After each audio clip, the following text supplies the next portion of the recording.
Today I'm so happy to join this very important forum, International Forum on Democracy.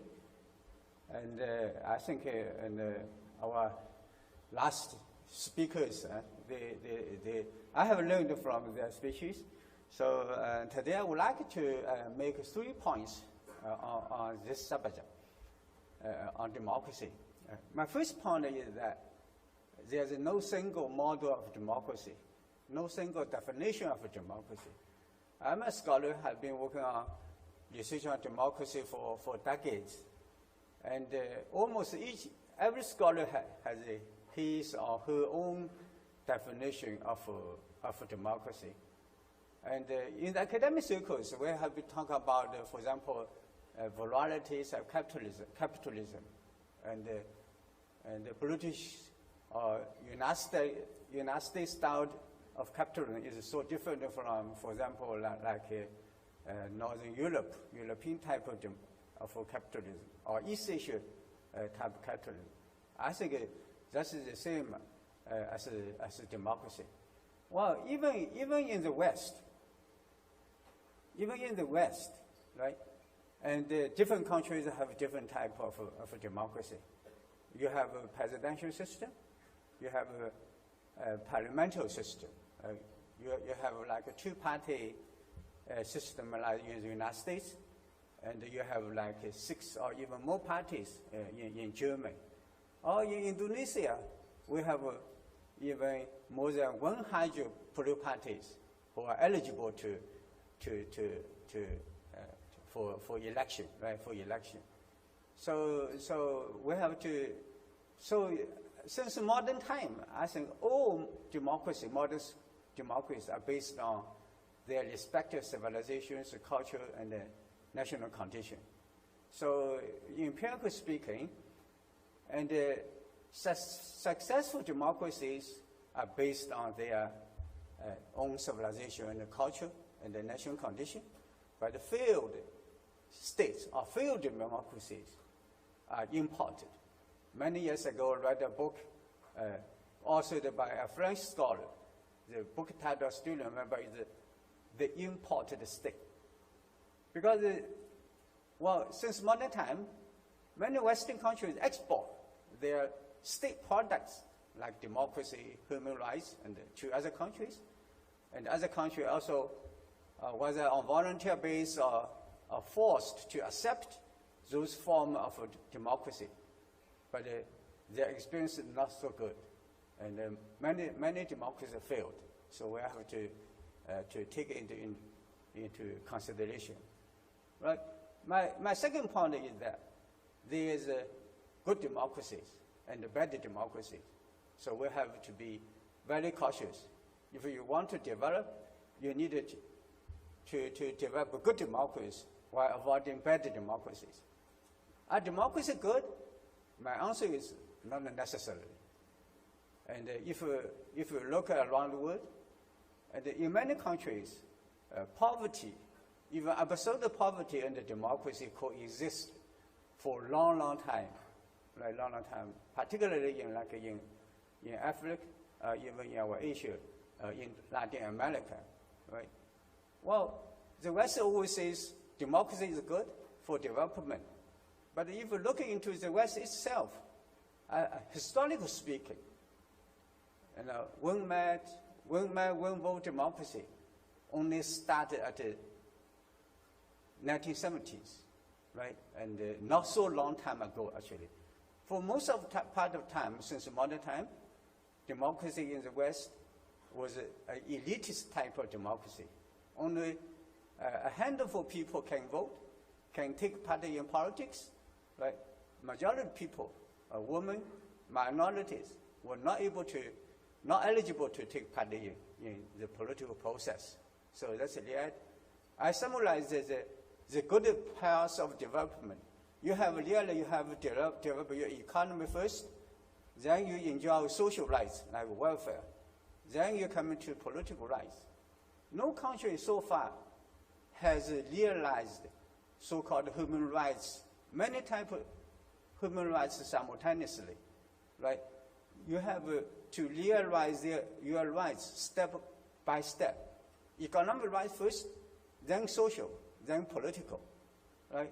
In East Asia, we develop like a one-party dominate democracy, like Japan, like Singapore, right?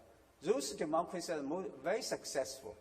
And if you look at the statistic, and those economies, they, in a short period of time, they achieved rapid economic growth, become an advanced economy, a developed economy.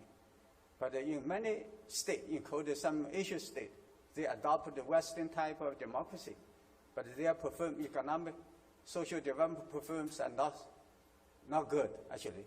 And many countries have fallen into so-called middle-income trap, even with democracy. Like we have seen in Thailand, Malaysia, Indonesia, so many countries. They have regular elections, and they have ever since, there's a Western element in democracy, but their experience, economic experience, are not so good. So I worked in Singapore for many years with Mr. Lee Kuan Yew. Mr. Lee Kuan Yew rarely talks about Western type of democracy. In fact, he's very critical about Western democracy. He always says, Singapore, we are meritocracy, not democracy. So I think we cannot generalize, the saying, right? Well, all democracy is good.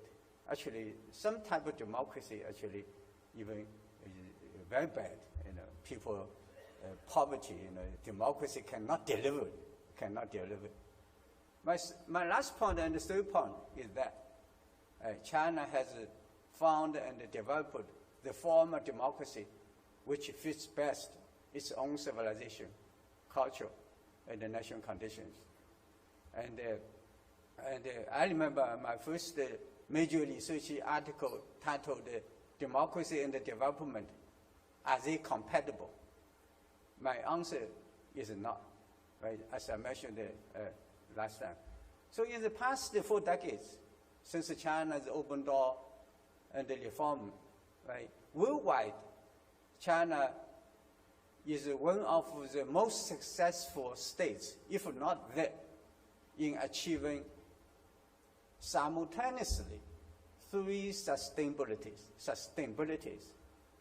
First, China has achieved sustainable economic development.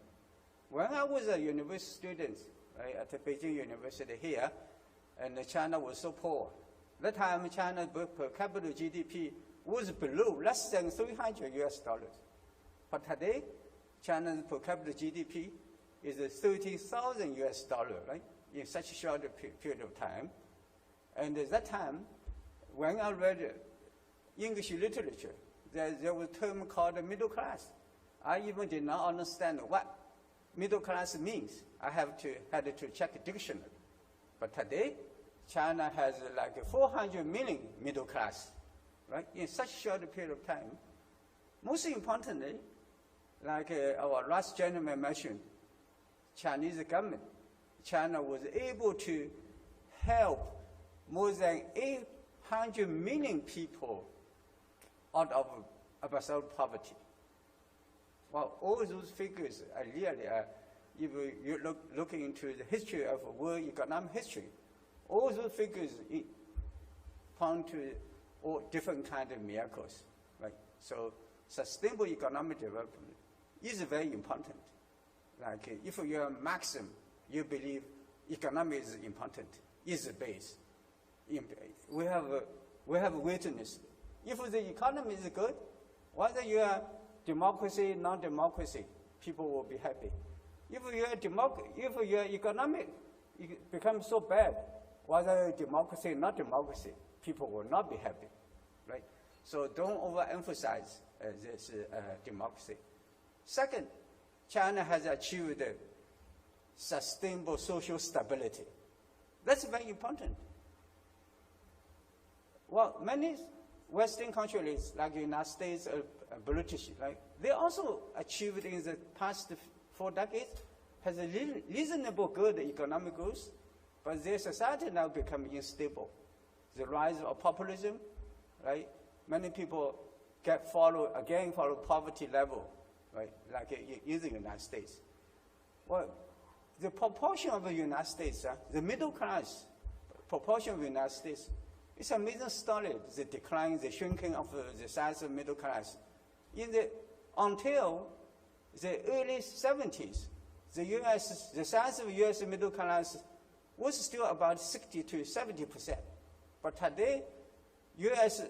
middle class, shrinking to like 50%.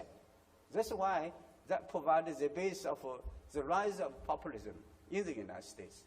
But China, of course, globalization also affects China's income inequality.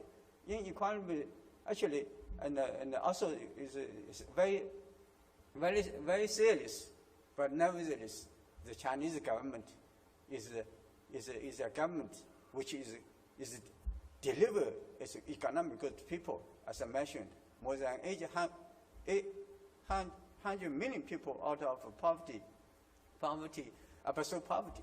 That means China has achieved basic level of social justice, or basic level of social justice. That's very important. That's the base for the stability. Then the third, sustainability is very important. That many Western scholars ignored, that China's sustainable institutional innovation, right? That's very important. That's China has the political system, that is the Communist Party-centered system. That system should have demonstrated its flexibility, sustainability itself. So when we talk about the modernization in China, I believe the Chinese Communist Party today is the most modernized political party in this world. Of course, I can talk a lot on this regard. I never mentioned my own work, in this kind of forum. But today I want to make exceptional. Lately, I just published my book called "Civilization and the Chinese Body Polity." It took me more than 20 years to finish that book. The book was released by Routledge in London and New York. It's a huge book, 660 pages, right? Originally, the public tell me, you should publish it in 3 volumes. I think I just put together one single volume. It looks good. When you carry a heavy book, you feel you're proud, right? So I make an exception. I mention that book. But in that book, really, I talk about the civilizational-based democracy. Very important. I hope every country can find a form of democracy which fits its own civilization, culture, and the national condition. That's the base for future success. Thank you.